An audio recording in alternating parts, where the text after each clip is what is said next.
સાંભળો છો? શું ફોન લઈને બેસી ગયા છો? એક દિવસ રજા છે તો છોકરાઓને ભણવામાં મદદ કરાય ને. બાકી હું ક્યાં રોજ કહું છું.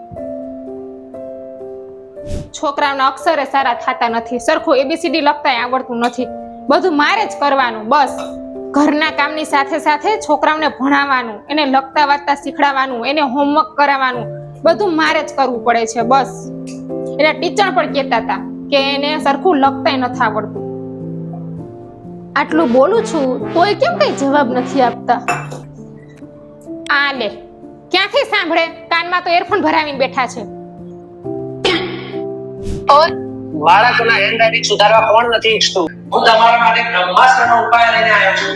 સોફ ઇન્ડિયા લોન્ચ કર્યું છે Gujarati eco friendly reusable notebook. લખો જલ્દી.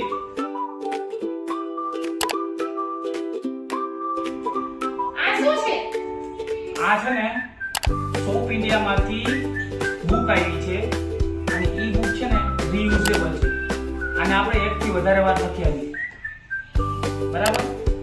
છોકરાઓના અક્ષર બરાબર ગણિત થતા લખતો આવડતું નથી. તમારે થોડું ધ્યાન રાખવું પડે. બરાબર?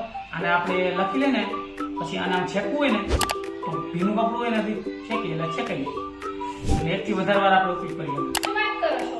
હા, ઇંગ્લિશમાં, હિન્દીમાં, ગુજરાતીમાં અને બીજી ઇન્ડિયાની ઘણી બધી ભાષામાં આવે છે. આ છોકરાઓને મજા આવે. લખવાની મજા આવે ને રાજ્યા? યાર મારા છોકરાનો ભવિષ્યનો સવાલ છે. તમારે એટલું જ ધ્યાન રાખવું પડે.